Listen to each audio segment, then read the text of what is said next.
Sarvodaya Sanskrit classes में मैं विनोद कुमार मिश्रा आप सभी का स्वागत करता हूं। आज हम पढ़ेंगे प्रत्याहार के बारे में। प्रत्याहार जानने से पहले हम सभी माहेश्वर सूत्र के बारे में जानेंगे, जो महादेव के डमरू से निकले हुए शब्द हैं, जिनको महर्षि पाणिनि ने अपने अष्टाध्यायी में संस्कृत व्याकरण की नींव के रूप में प्रयोग किया है। वैसे तो संस्कृत वर्णमाला के जितने भी शब्द हैं वे सभी इसमें महर्षि पाणिनि ने एक विशिष्ट क्रम में प्रस्तुत किया है, और इसी क्रम की वजह से हम व्याकरण में जहाँ भी उनको ज़रूरत पड़ी, इसी क्रम की वजह से उन्होंने प्रत्याहार बनाए। प्रत्याहार शब्द की बात अगर करें तो प्रत्याहार शब्द हमें दो स्थानों पर सुनाई पड़ता है, एक संस्कृत व्याकरण में और दूसरा महर्षि पतंजलि के योग सूत्र में। महर्षि पतंजलि के योग सूत्र में जो अष्टांग योग महर्षि पतंजलि ने बताया, जिसमें यम नियम आसन प्राणायाम प्रत्याहार धारणा ध्यान समाधि, जिसमें 5वें नंबर पर प्रत्याहार आता है, वहाँ प्रत्याहार का अर्थ दूसरा है। संस्कृत व्याकरण में प्रत्याहार का अर्थ दूसरा होता है। योग में प्रत्याहार का अर्थ होता है कि इंद्रियों को हम किसी बाहरी चीज से दूर करें, अर्थात इंद्रियों को अपने बस में करें, इंद्रियों को बाहर भटकने न दें। और यहाँ व्याकरण में प्रत्याहार का मतलब होता है संक्षिप्त करना। तो किस प्रकार से हम संक्षिप्त कर सकते हैं? तो संस्कृत वर्णमाला के अक्षरों को महर्षि पाणिनि ने अपने अष्टाध्यायी में माहेश्वर सूत्र जो है उसमें एक विशिष्ट क्रम तैयार किया। उस विशिष्ट क्रम के द्वारा जहाँ उनको जरूरत पड़ी वो प्रत्याहार के द्वारा संक्षिप्त करके और उन्होंने अपने व्याकरण में प्रयोग किया, निर्देशित किया। तो अब सबसे पहले हम महर्षि पाणिनि ने जो माहेश्वर सूत्र अपनी तपस्या से देवाधिदेव शंकर के डमरू से उत्पन्न हुए 14 सूत्र जो हैं उसको देखते हैं। पहला है आ ई ऊड़, दूसरा है री ली का, तीसरा है ए ओंग, चौथा है आय औ च, पांचवा है हा या व र ट, छठवां है ल ड़, सप्तवां है याम इया मा अंगाड़ा ना मा, आठवां है झ भ ज्ञ इया, नौवां है घ ढ ध ष, दसवां है ज ब ग ड द स, 11वां है ख फ छ ठ थ च ट त व, 12वां है क फ य, 13वां है स ख स र, 14वां है हल। तो सबसे पहले व्याकरण में प्रत्याहार का अर्थ होता है संक्षिप्त करना। और ये जो 14 सूत्र महर्षि पाणिनि ने अपनी अष्टाध्यायी में संस्कृत व्याकरण की नींव कही जाने वाली या प्रत्याहार को उत्पन्न करने वाला सूत्र कहा जाने वाला ये माहेश्वर सूत्र का विशिष्ट क्रम जो प्रस्तुत किया, उसके बारे में प्रत्याहार का यहाँ अर्थ होता है संक्षिप्त कथन।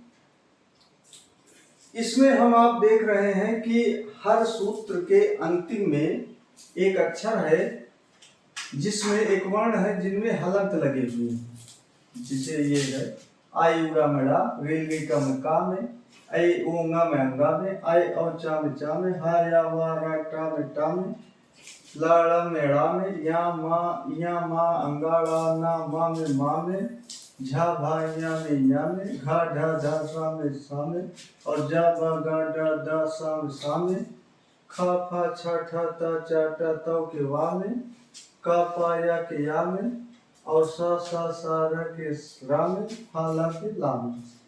जो ये हलंत वर्ण है, सूत्रों के अंतिम हलंत वर्ण की संज्ञा इति होती है और ये इत कहे जाते हैं। ये अंतिम वर्ण क्या कहे जाते हैं? ये इत कहे जाते हैं, इनको इत कहा जाता है। अब हम प्रत्याहार बनाते कैसे हैं? महर्षि पाणिनि ने अपनी अष्टाध्यायी के प्रथम अध्याय के प्रथम पाद के 71वें सूत्र में लिखा, आदिरंतेन सहेता। आदिरंतेन सहेता अर्थात आदि और अंतेन सह हिता।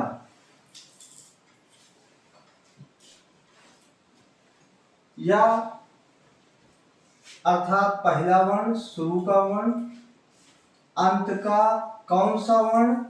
जो इत वर्ण हो, अंत का इत वर्ण। इत वर्ण, इत वर्ण की संज्ञा किसे है? इत वर्ण ये वर्ण कहलाते हैं जिनमें हलंत लगे हैं। ड़ा है, का है, अंगा है, चा है, टा है, ड़ा है, मा है, या है, खा है, सा है, वा है, या है, रा है, हा, ला है, अर्थात जिनमें हलंत लगे हुए हैं वे इत वर्ण कहलाते हैं। तो अब प्रत्याहार बनाने का जो सूत्र हुआ, आदि अंतेन सहिता, अर्थात पहला वर्ण अंतिम वर्ण का इत वर्ण। अर्थात अगर इस वर्ण से हम इसके पहले का कोई वर्ण अगर हम अड़ा लेते हैं, यदि हम अड़ा ले लिए, अड़ा, ये अड़ा अगर ले लिए ड़ा, तो इसके पहले मान लीजिए आ है, तो आ अड़ अगर हम किए तो अड़ का अड़ प्रत्याहार का अर्थ हुआ, अड़ प्रत्याहार का अर्थ हो जाएगा, अड़ प्रत्याहार का अर्थ हो जाएगा कि इसमें आ ई उ, ये अड़ कहने मात्र से आ ई उ का बोध हो जाएगा। हम कहेंगे केवल अड़ा, बोध होगा आ ई उ का। जहां भी अड़ लिखा रहेगा, अड़ प्रत्याहार, हम ये मान लेंगे कि ये आ ई उ को प्रदर्शित कर रहा है। इस प्रकार से हम देखते हैं कि हम चाहे जितने भी प्रत्याहार बना सकते हैं। अगर हम इस का को ले लें, ये वाला का, इस वाले का को लें और इसके पहले का कोई अक्षर लें, अक लें, तो अक प्रत्याहार में कितने वर्ण आएंगे? आ ई उ। ये नहीं जुड़ेगा, हलंत वाले इत वर्ण नहीं जुड़ेंगे। अब आ ई उ आ जाएगा का में, यहां से यहां तक का ले रहे हैं, लेकिन ये वर्ण नहीं जुड़ेगा, आ ई उ जुड़ेगा, फिर री री, री और री। तो अब प्रत्याहार की जब हम बात करेंगे तो हम समझ जाएंगे कि अब प्रत्याहार के अंदर आ ई उ री री, अर्थात जहां कहीं भी पाणिनि को आ ई उ री री कहना हुआ है, वहां उन्होंने इतना ना कह करके केवल अक शब्द का प्रयोग किया है। तो अक से ये समझ में आ जाता है कि आ ई उ री री की बात कर रहे हैं। अब इस प्रकार से प्रत्याहार तो इन 14 सूत्रों में हजारों हो सकते हैं, लेकिन हम उन्हीं प्रत्याहारों को पढ़ेंगे, उन्हीं प्रत्याहारों के बारे में जानेंगे जिन्हें 3 मुनि, नंबर 1 पाणिनि, पाणिनि, नंबर 2 कात्यायन और नंबर 3 पतंजलि। पतंजलि जिन्हें मुनित्रय कहा जाता है। क्या कहा जाता है? मुनित्रय। अर्थात इन 3 मुनियों ने जितने प्रत्याहारों की इन लोगों को जरूरत थी उतने प्रत्याहारों को इन्होंने बनाया था। चाहते तो हजारों प्रत्याहार बन सकते थे, आज भी बन सकते हैं, लेकिन उनका संस्कृत व्याकरण में उपयोग नहीं होगा। जितने का उपयोग था उतने प्रत्याहारों को इन तीनों मुनियों ने बनाया है और उन्हीं को हम पढ़ेंगे। तो देखते हैं इन्होंने अब प्रत्याहार बनाने की विधि हम समझ गए। हम चाहते तो अड़ प्रत्याहार, इड़ प्रत्याहार, उड़ प्रत्याहार, आरि प्रत्याहार, आक प्रत्याहार, इक प्रत्याहार, उक प्रत्याहार, ऋग प्रत्याहार, ऋग प्रत्याहार, तो इस तरह से तमाम हो जाते। लेकिन हमको इतने की जरूरत नहीं है। हमें सिर्फ पाणिनि, पतंजलि और कात्यायन द्वारा बताए गए 43 प्रत्याहारों को पढ़ना है। ध्यान रहे, बाबूराम सक्सेना, डॉक्टर बाबूराम सक्सेना की व्याकरण प्रवेशिका जो ये किताब है, संस्कृत व्याकरण प्रवेशिका, इन्होंने प्रत्याहारों की संख्या 43 मानी है, 43। अन्य जगह जैसे कक्षा 6 में, 7 में, 8 में, 9, 10, 11, 12 तक, अथवा फिर यूपी टीजीटी को छोड़ करके जिन परीक्षाओं में ये किताब नहीं लगी हुई है, डॉक्टर बाबूराम सक्सेना की संस्कृत व्याकरण प्रवेश का, वो सब 42 प्रत्याहार लिखेंगे। कितने प्रत्याहार लिखेंगे? 42 प्रत्याहार। अर्थात जब कक्षा 6, 7, 8, 9, 10, 11, 12 या उन सभी जगहों पर 42 प्रत्याहार लिखा जाएगा जहां पर डॉक्टर बाबूराम सक्सेना की संस्कृत व्याकरण प्रवेशिका नहीं लगी हुई है। लेकिन जहां डॉक्टर बाबूराम सक्सेना की संस्कृत व्याकरण प्रवेशिका लगी हुई है, जैसे उत्तर प्रदेश टीजीटी में, वहां यदि पूछा जाता है तो हम 42 प्रत्याहार न लिख करके हम 43 प्रत्याहार लिखेंगे, 43 प्रत्याहार लिखेंगे जो निम्न है। तो हम जानेंगे कि किन सूत्रों से कौन कौन कितने प्रत्याहार बनते हैं। तो सबसे पहले तो हम माहेश्वर सूत्र एक बार याद कर लेते हैं। आई उड़ री लिखे ओंग आयो चह वरट लड़ यम गण नम झमंग घट जग जब गढ़ दस ठप छटक चट कपय सठ सर हल। आई उड़ री लिखे ओंग आयो चह वरट लड़ यम गण नम झमंग घट जग जब गढ़ दस ठप छटक चट कपय सठ सर हल। इसको अच्छी तरह से याद कर लेंगे, लिख करके भी अभ्यास कर लेंगे। अब हम ये जानेंगे कि जो ये 14 सूत्र हैं, तो किन सूत्रों से कितने प्रत्याहार मुनित्रय, पाणिनि, पतंजलि और कात्यायन ने दिए हैं, जिन्हें हमें पढ़ना है। कितने प्रत्याहार मात्र इनसे बनाना है। हमें 100,000 प्रत्याहार नहीं बनाने हैं, हमें केवल 43 प्रत्याहार बनाने हैं। यद्यपि प्रत्याहार जैसा हम बताए कि हजारों बन सकते हैं, लेकिन हमें मात्र वही प्रत्याहार बनाना है जो प्रजित प्रत्याहारों को पाणिनि, पतंजलि और कात्यायन ने बनाया है। तो सबसे पहला, अगर हम पहला सूत्र देखेंगे पाणिनि का जो पहला सूत्र है माहेश्वर सूत्र, वो है, पहला सूत्र है आ ई उ उड़ा, पहला सूत्र है। और इससे मात्र एक प्रत्याहार बना हुआ है। कौन सा प्रत्याहार? इससे एक प्रत्याहार बना है अड़। कौन सा प्रत्याहार बना है? अड़। अर्थात सूत्र नंबर 1 से पाणिनि ने केवल एक प्रत्याहार दिया। क्या दिया? अपने अष्टाध्यायी में एक प्रत्याहार दिया, अड़। यदि हम सूत्र 2 की बात करें, दूसरा सूत्र अगर देखें, दूसरा सूत्र है री ली कर, री ली और का। दूसरे सूत्र से 3 प्रत्याहार दिए। कौन कौन से 3 प्रत्याहार कौन कौन से हैं देखते हैं। पहला है दूसरे से पहला है अक, दूसरा है इक और तीसरा है उक। दूसरे सूत्र से 3 प्रत्याहार लिए, आ का, ई का, उ का, अक, इक, उक, ये 3 प्रत्याहार दूसरे सूत्र से बनाया। जब हम तीसरे सूत्र में आते हैं, तीसरा सूत्र हमारा है ए ओ अंगा एओं। तीसरे सूत्र से केवल और केवल एक प्रत्याहार ऊपर लिखे हैं कि पहले सूत्र से एक प्रत्याहार बनेगा, दूसरे से 3 प्रत्याहार बनेगा, तीसरे से एक प्रत्याहार बनेगा। तो तीसरे से एक प्रत्याहार कौन सा है? वो है एंग। तीसरे से एंग प्रत्याहार, एकमात्र प्रत्याहार बनेगा एंग। यदि हम चौथे सूत्र में आ जाएं, चौथा सूत्र है आय आओ च। चौथे सूत्र में हम आ जाएं तो चौथे सूत्र से 4 प्रत्याहार बनेंगे।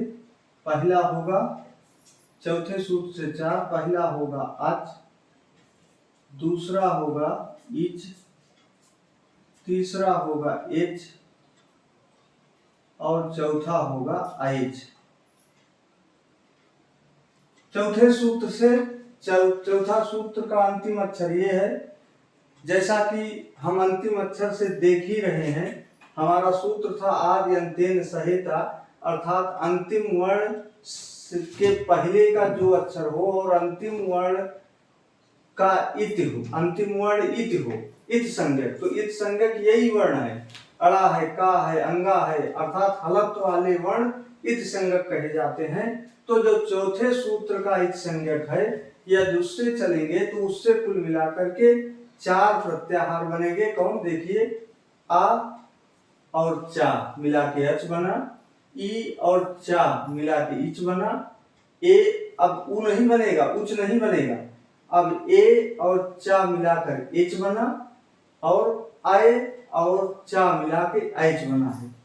हम उन्हीं प्रत्याहारों को पढ़ेंगे जिन प्रत्याहारों को पाणिनि, पतंजलि और कात्यायन ने बनाया है। हम अपने मन से नहीं बनाएंगे कि अच बना दिए, फिर इच बना दिए, फिर उच भी बना दिए, तो उच प्रत्याहार बन तो जाएगा लेकिन संस्कृत व्याकरण में उसका उपयोग कहीं नहीं किए हैं। तो जिसका उपयोग नहीं किया गया उसका कोई मतलब नहीं है, कोई प्रयोजन नहीं है। इसलिए हम पाणिनि द्वारा बताए गए 43 प्रत्याहारों को देखेंगे। यदि हम 5वें सूत्र पर आएंगे, 5वें सूत्र पर, 5वां सूत्र है हमारा हा या वा रा टा। 5वां सूत्र से, 5वें सूत्र से मात्र हम ऊपर लिखा गया है एक प्रत्याहार बनता है। वह एक प्रत्याहार कौन है? 5वें सूत्र से आ और टा। मात्र 5वें सूत्र से एक प्रत्याहार पाणिनि ने बनाया, 8 शुरू का आ लिया और 5वें सूत्र का टा लिया। पहले सूत्र का आ और 5वें सूत्र का टा लेकर के 8 प्रत्याहार बनाया। तो 5वें सूत्र के इत से केवल एक प्रत्याहार बना। इत का मतलब अंतिम हलंत वर्ण। अब 6वें का देखते हैं। 6वां सूत्र है लड़। लड़, तो 6वें से 3 प्रत्याहार बने। 6वें सूत्र के इत संज्ञक वर्ण ड़ा से 3 प्रत्याहार बने। वो 3 कौन से हैं? 6वें सूत्र से हम देखते हैं, ये है 6वां, ये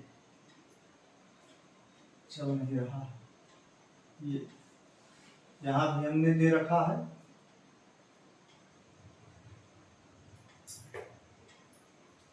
ये 6वें से 3 है, अड़, अड़,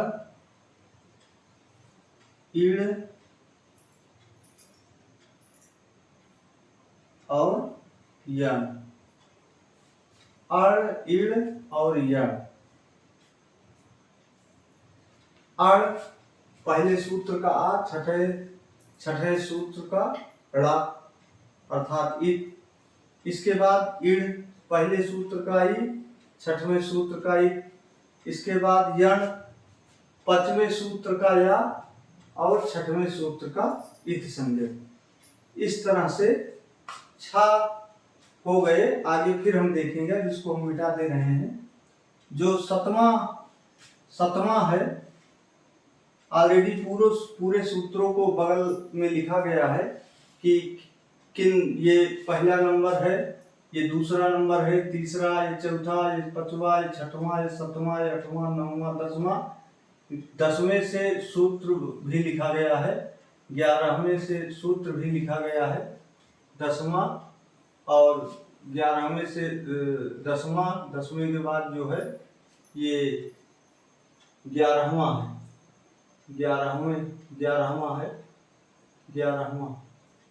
11वें से सूत्र भी लिखा गया है 11, 12, 13, 14। तो अब इसको हम जब YouTube पर देखेंगे तो जूम कर लेंगे तो ये बड़ा बड़ा स्पष्ट दिखाई पड़ेगा। ऐसे तो नहीं दिख रहा होगा, लेकिन जब जूम कर लेंगे तो ये बड़ा बड़ा दिखने लगेगा। हम 6 सूत्र तक पढ़ चुके थे, अब 7वां सूत्र हमारा है। 7वां सूत्र है या मा अंगा ड़ा ना मा, अर्थात सब वर्ग का 5वां अक्षर है।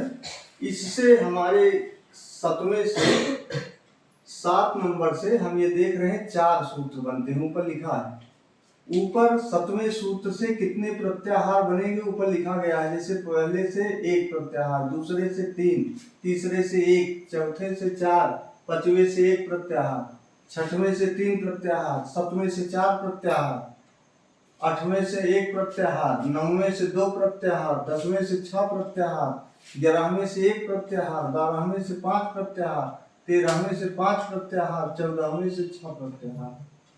तो अब हम 7वें से देखते हैं जो 4 प्रत्याहार हैं। 7वें से 4 प्रत्याहार कौन कौन से निकले हैं। पहला प्रत्याहार निकला है अम। पहले सूत्र का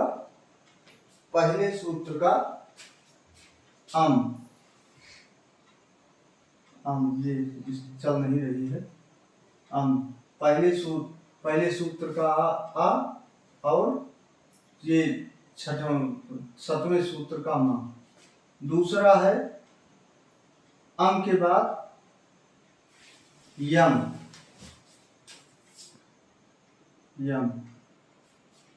5वें का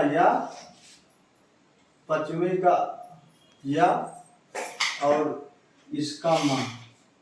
फिर उसके बाद है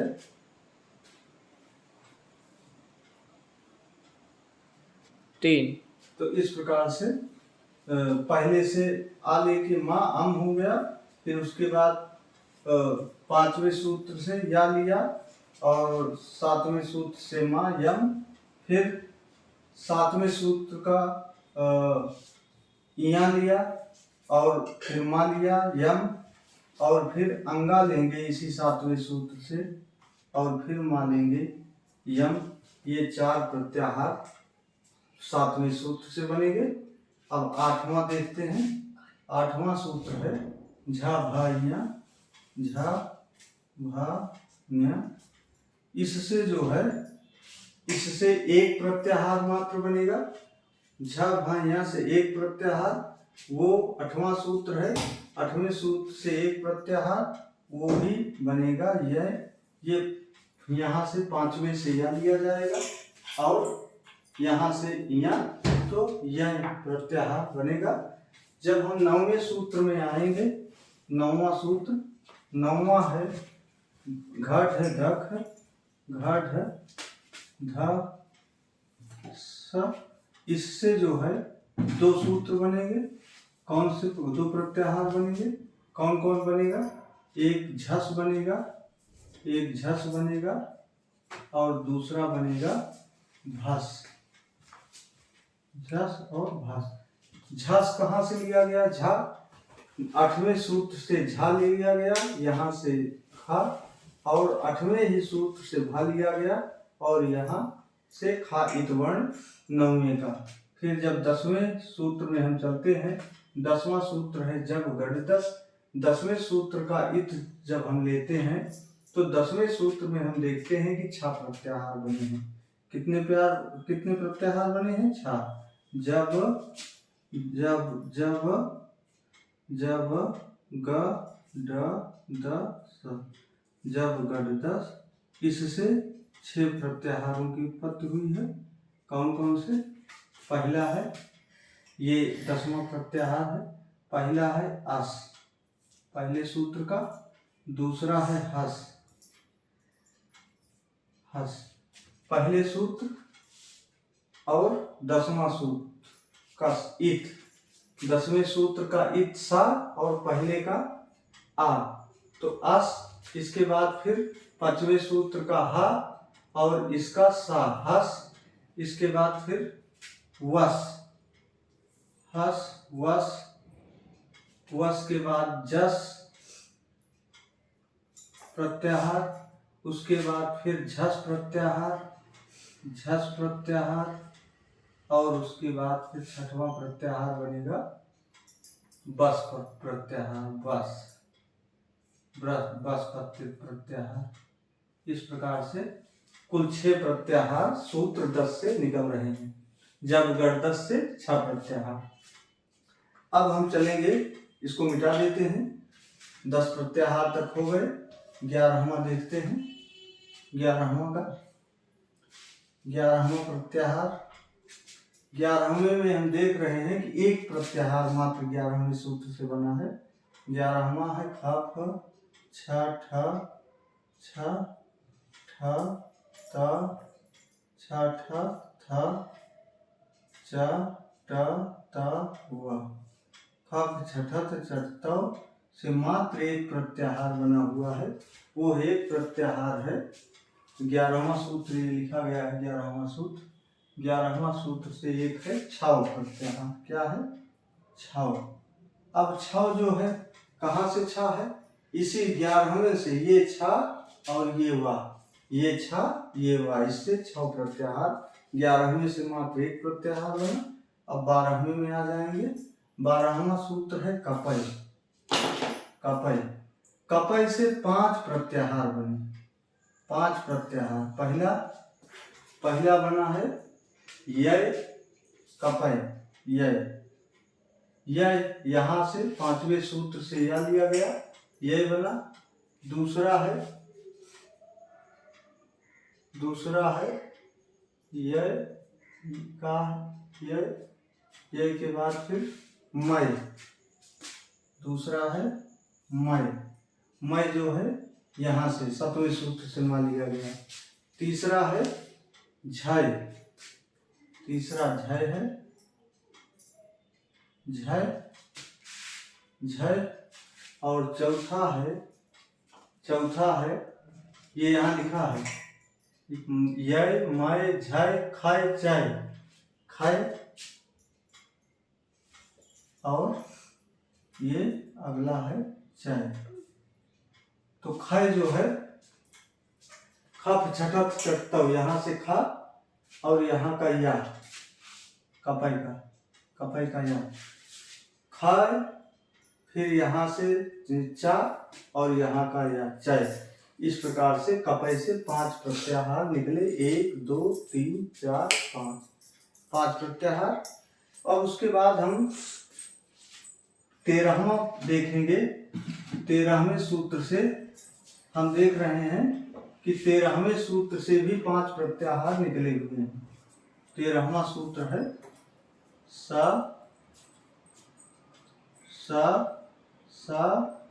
र, इससे 5 प्रत्याहार निकले हुए हैं। पहला है, इससे 5 जो है, इसमें पहला है यर, दूसरा है झर, तीसरा है हर, चौथा है ये 1 2 3 4, 1 2 3 4। और इसमें 13वें में 5 हैं। 5 1 2 3 4, 1 2 3 4, 1 2 3 4 5, 1 2 3 4। तो यर झर खर, यर झर खर चर, यर झर खर चर, यर झर खर चर। तो इस प्रकार से हम देखते हैं। और ये है अगला सर। तो यर देखते हैं। सबसे पहले या 5वें सूत्र का या और यहाँ का 13वें का रा। झर 8वें का झा, 13वें का रा। फिर है खर, खर 11वें का खा और 13वें का रा। फिर चर 11वें का चा 13वें का रा। फिर सर, सर 13वें का सा और रा। ये 13वें सूत्र का। अब जब 14वें सूत्र में हम आते हैं तो 14वें सूत्र में हम देख रहे हैं फिर 6 प्रत्याहार बनते हैं 14वें सूत्र से। 14वें सूत्र से 14वां बहुत छोटा सूत्र है हल, लेकिन इससे प्रत्याहार बहुत बनते हैं। कितने बनते हैं? 6। पहला है सल। कौन सा है? सल। सल, हल, हल, सल, हल, अल है, अल, सल नहीं, अल तो बाद में देखेंगे। अल, हल, फिर उसके बाद है वल, वल, फिर उसके बाद है अलवल, अल, अल, हल, अल, हल, वल। इसके बाद रल, झल, सल, रल, झल और ये सल। अब हम देखते हैं अल, आ और इसका ला, हल, हा, 5वें का हा, इसका ला, हल, वल, है वरट, वा और ला, वल, रल, रा और ला, रल, सल, झल, झल, झभंग 8वें का झा और इसका ला, झल और सल 13वें का सा और ला। इस प्रकार से हमने देखा कि माहेश्वर सूत्र के किन सूत्रों से कितने प्रत्याहार बन सकते हैं, जिसको हमने आज पढ़ा है। 2 चीज है, हम ये देख रहे हैं कि सूत्र नंबर 1 से सूत्र नंबर 4 तक, जिसे अगर प्रत्याहार में देखा जाए तो ए और 4 तक अच प्रत्याहार, और अच प्रत्याहार में सभी स्वर आते हैं, सभी स्वर आते हैं। आ से चा तक 1 से 4 प्रत्याहार तक, 1 से सूत्र नंबर 1 से सूत्र नंबर 4 तक, सूत्र नंबर 1 से सूत्र नंबर 4 तक अच प्रत्याहार, और अच प्रत्याहार में स्वर आते हैं, इसीलिए आज स्वरों को अच भी कहा जाता है, स्वरों को अच भी कहा जाता है। अब 5 सूत्र नंबर 5, सूत्र 5 से सूत्र 17, सूत्र 14, सूत्र नंबर 14 तक सब हल कहे जाते हैं। क्या कहे जाते हैं? हल। और इसमें जो है सभी व्यंजन वर्ण आते हैं, व्यंजन आते हैं, इसीलिए व्यंजनों का एक नाम हल भी है। स्वरों का नाम अच है, स्वर को हम अच भी कहते हैं और व्यंजन को हल भी कहते हैं। अब हम ये देखेंगे पाणिनि ने किस प्रकार से क्रम लगाया है, उसको हम जान लेते हैं। जैसे हम पाणिनि ने जब अच प्रत्याहार कहा, अण कहा, अक कहा, इक कहा, उक कहा, एंग कहा, अच कहा, इच कहा, एच, ऐच, अट, अण, इण, यण, अन, यम, अम, यम, यंग, झस, भस, अस, हस, वस, जस, झस, बस, छौ, य, सय, जय, खय, चय, ख, यर, झर, खर, चर, सर, ये यहाँ तक है हर। अल हल वल रल झल सल, सीटी वाला सा है, सीटी वाला। तो ये मिलाकर के 14 सूत्रों से कुल 43 प्रत्याहार हुए हैं, 43 प्रत्याहार। लेकिन ये 43 प्रत्याहार हम तभी लिखेंगे जब यूपी टीजीटी हो, डॉक्टर बाबूराम की संस्कृत व्याकरण प्रवेशिका जहाँ कोर्स में लगी हो। यदि जनरल व्याकरण लगी है तो उसमें ये जो रल प्रत्याहार है इसको नहीं गिना जाता है। और रल का मतलब ये रा है, ये रा कहाँ है, ये रा है और ये ला है।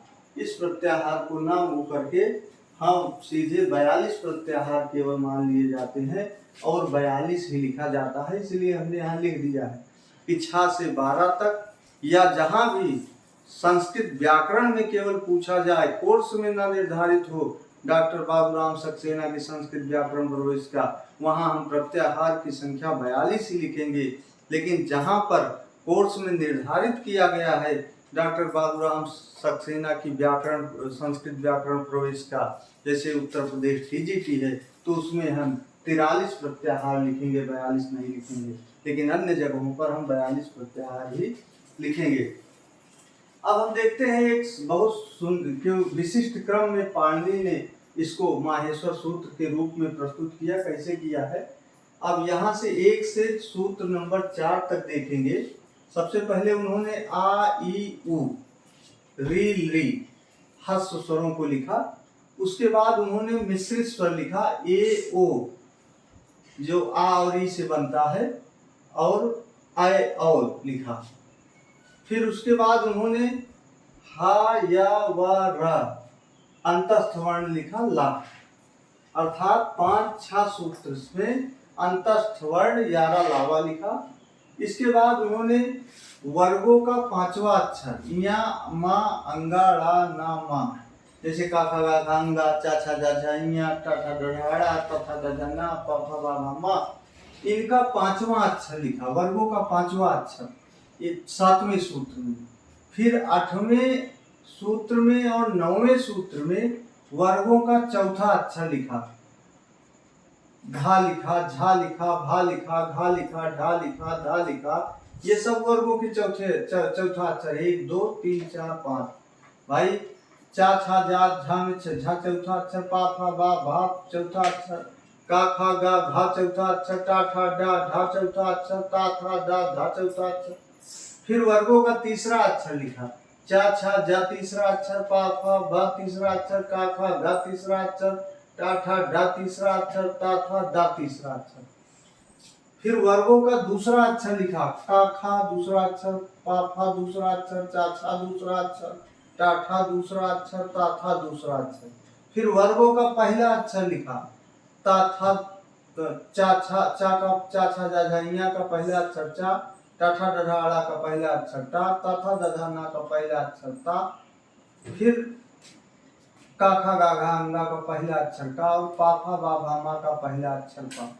13वें सूत्र में उन्होंने ऊष्म व्यंजन सा खा साहा का जिक्र किया, जिसे हम इचुएसा नाम तालब विसा कहते हैं, तालु से इसका उच्चारण स्थान है। लिट्लिखा नाम मूर्धा, इसका उच्चारण स्थान मूर्धा से है। लिट्लिसा नाम दंत है, इसका उच्चारण स्थान दंत है, जिसे हम दंतिसा, मूर्धासा और तालब विसा के नाम से जानते हैं। और इसके बाद ये हा है। इस प्रकार से हमने आज की इस वीडियो में माहेश्वर सूत्र जाना, प्रत्याहार बनाना सीखे। कितने प्रत्याहार होते हैं संस्कृत व्याकरण में उसको हमने जाना कि संस्कृत व्याकरण में 42 प्रत्याहार, बाबूराम सक्सेना के संस्कृत व्याकरण प्रवेशिका के अनुसार 43 प्रत्याहार, इसको हमने जाना। किस प्रकार से व्याकरण में प्रत्याहार का अर्थ क्या होता है, संक्षिप्त करना होता है। पाणिनि के किस सूत्र से प्रत्याहार बनाया जाता है, आदि गद्येन सहेता, जो अष्टाध्यायी के अध्याय 1 पाद 1 और 71वां है। सूत्रों के अंतिम हलंत को इत कहा जाता है और इसे इत कहा जाता है जिसमें हलंत है। प्रत्याहार बनाने में पाणिनि ने व्याकरण में अपने अष्टाध्यायी में अंतिम इत का प्रयोग करके ही व्याकरण बनाया, प्रत्याहार बनाया, जिसको जिस तरह से हमने अभी बनाना आपको इस वीडियो में बताया है।